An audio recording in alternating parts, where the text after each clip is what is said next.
Hi there.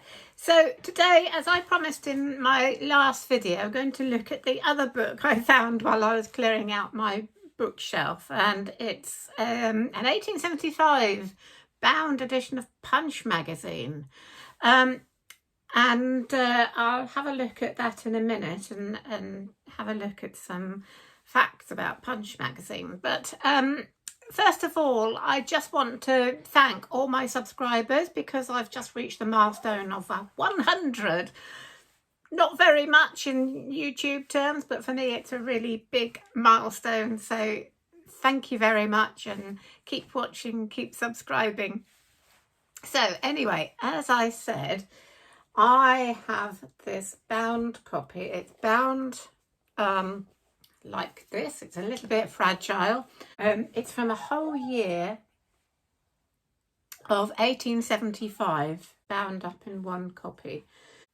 So just first of all, let's just have a quick look.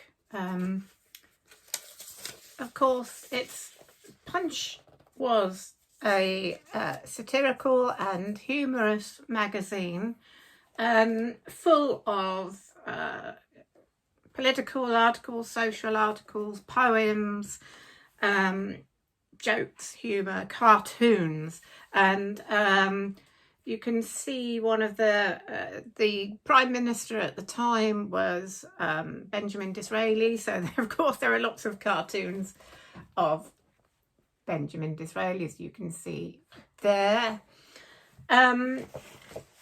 I like this page. It's the Punch's Essence of Parliament here, with another cartoon of Benjamin Disraeli. Dizzy, he was referred to by people then. That's what he was affectionately known as, his nickname. And this was an article on the closing down of Parliament in June, the summer recess. And it starts out with this little sort of poem or ditty. Session closing in jostle and jar, a block of growlers at Temple Bar. Bills pressed forward and nobody glad of it. Bills dropped that earnest men go mad of it.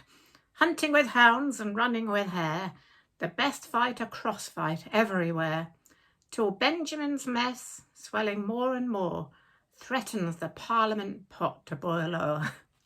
Well, apart from the hunting, you could have that one today, really. Anyway, some interesting facts about Punch. So Tilly hates being left out, so she wants to sit and listen to this too. So Punch magazine was started in 1841. The last issue of Punch magazine went out as late as 2002, so it really only stopped being published very, very recently. And the founders were Henry Mayhew and Ebenezer Landells. Now, Henry Mayhew is an interesting character. He was a journalist and playwright. He became an advocate of reform, and he is the one who wrote London Labour and London Poor, which set out to describe the state of working people in London's poor areas. It's quite a well-known publication. Hello. And Ebenezer Landells was a wood engraver and illustrator.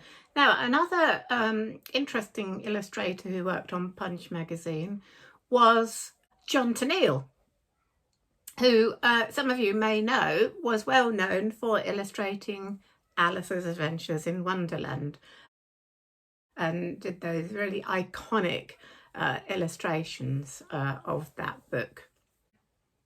Now, so why do I have this book? Well, things like this are really, really useful if you are a historical novelist, because it's the sort of thing you can look at. So if I'm writing, say, in the late, a book or chapter set in the late 19th century, that's the sort of book that I can look at to see what people were thinking, what the sort of political status of the day was, and the kind of social zeitgeist, if you like.